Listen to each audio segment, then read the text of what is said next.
Esse é o Ancapso e nós vamos falar agora sobre a reportagem que saiu na Folha de São Paulo dizendo que os pobres no Brasil estão recorrendo a carcaça de frango e espinha de porco para driblar a inflação, meu amigo. A conclusão deles é que de fato a inflação está caindo na conta do Lula. É lógico, como todo bom jornalista da Folha de São Paulo, eles falam, não, que a culpa não é do Lula, que o Lula não tem culpa de nada, que não sei o que é lá, que a inflação é um fenômeno mundial e coisa e tal. Lorota. A culpa é do Lula, sim, porque o Lula não para de gastar dinheiro, o Lula não para de torrar dinheiro. A gente vai explicar aqui por que a inflação é sim culpa do Lula e o que é isso de carcaça de frango e espinha de porco, né? Você lembra quando tinha um pessoal reclamando, não, que no Bolsonaro tinha fila do osso e coisa e tal? Pois é, a fila do osso continua e está maior agora no governo Lula, meu amigo. Infelizmente, essa é a verdade. Cada vez mais o Lula prejudicando os mais pobres. Por quê?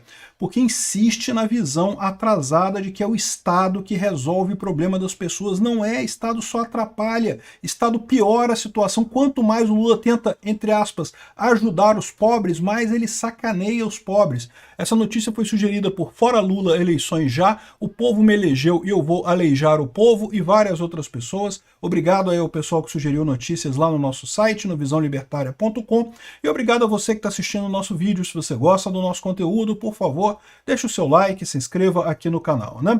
Pois bem, brasileiros recorrem a carcaça de frango e espinha de porco para driblar a inflação. Essa reportagem aqui está no Clique Petróleo e Gás aqui, mas na verdade ela vem da Folha de São Paulo. Tá aqui, ó, essa reportagem que a Folha também tirou da Deutsche Welle, né, que é uma revista alemã aqui, ó. Brasileiros apelam para carcaça de frango e espinha de porco para driblar a inflação. A gente inventa, né? Aí ele coloca aqui o caso da senhora Ionara de Jesus, de 43 anos, que explica qual que é a estratégia para alimentar a casa onde vive com 3 filhos, né?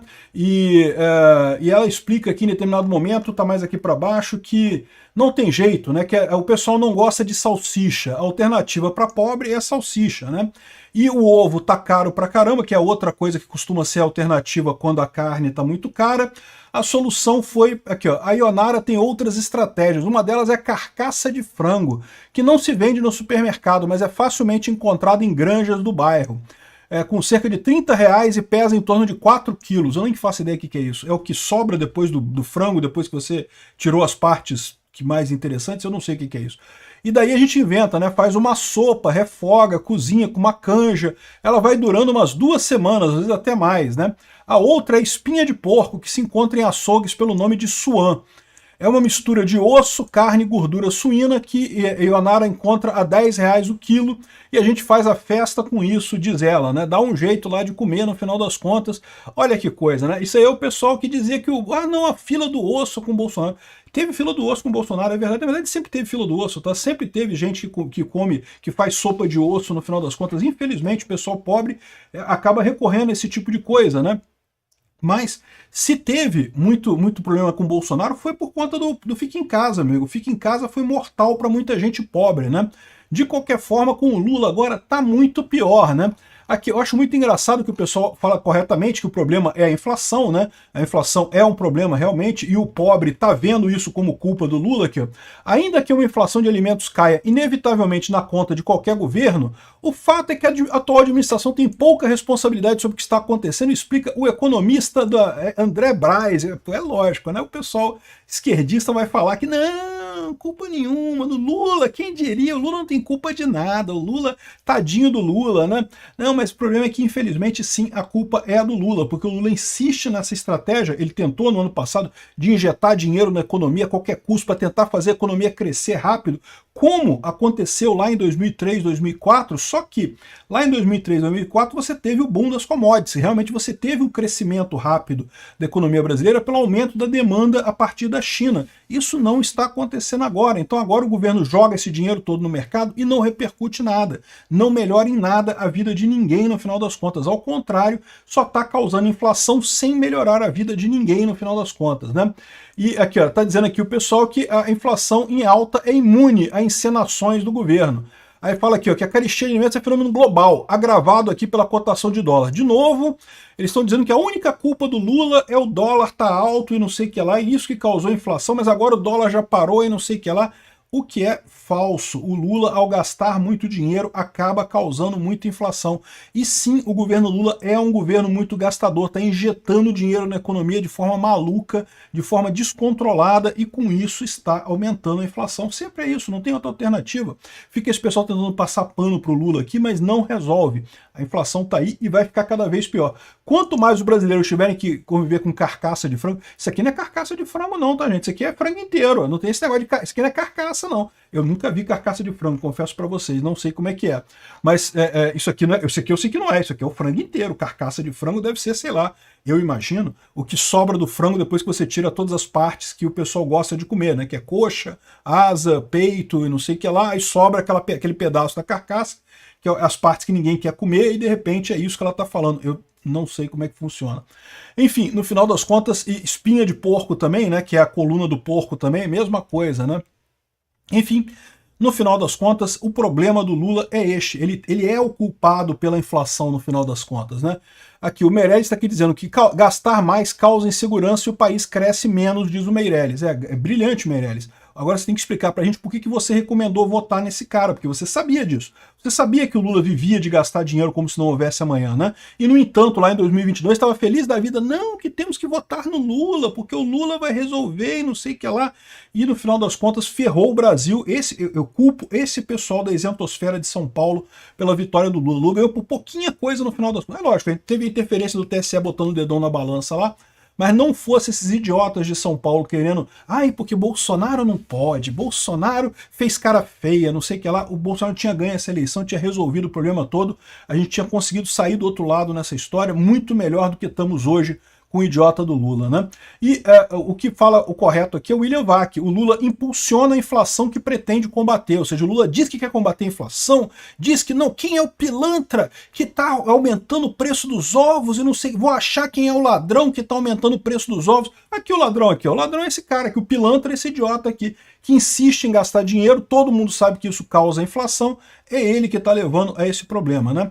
Mas tem inflação no mundo todo. É verdade, tem inflação no mundo todo, mas tudo 2%, pouquinha coisa, bem baixo, 2% ao ano, 3% ao ano. Aqui no Brasil tá já 5% indo para 6% ao ano. Em fevereiro foi 1,3%.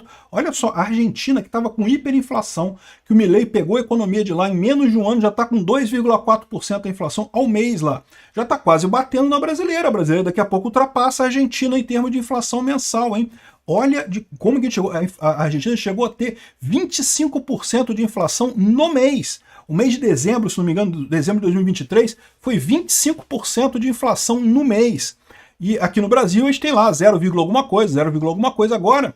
Tá o movimento contrário, a Argentina caindo e o Brasil subindo a inflação, né? Não tem jeito. E o pior desse negócio da inflação, cara, eu vivi a época da hiperinflação, acredito que muita gente que me assiste viveu a época da hiperinflação.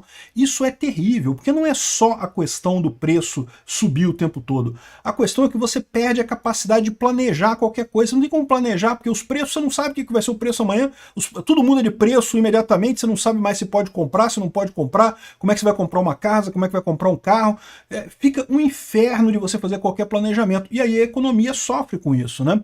O pessoal está explicando aqui um caso de hiperinflação que foi lá no... Vocês conhecem essa história do Zimbábue aqui, né? Da moeda de 100 trilhões de dólares da Zimbábue, né? É uma moeda conhecida porque o que aconteceu lá?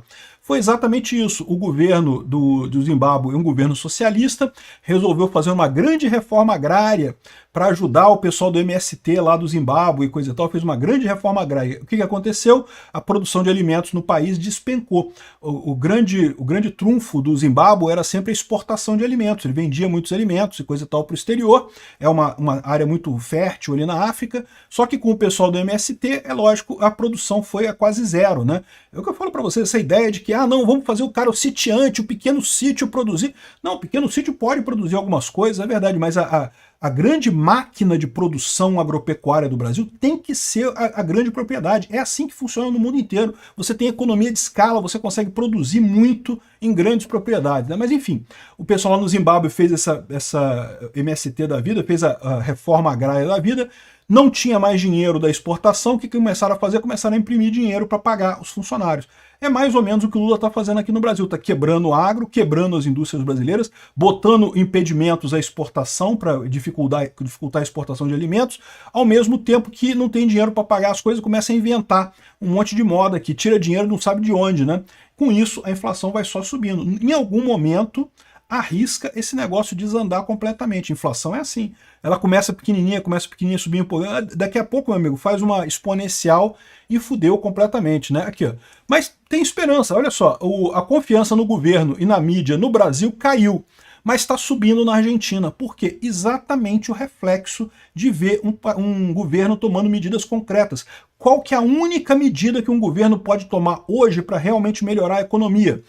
Diminuir o tamanho do Estado. É o que o Milei está fazendo lá. É o que o Lula deveria estar fazendo aqui no Brasil. Mas não vai fazer nunca, né?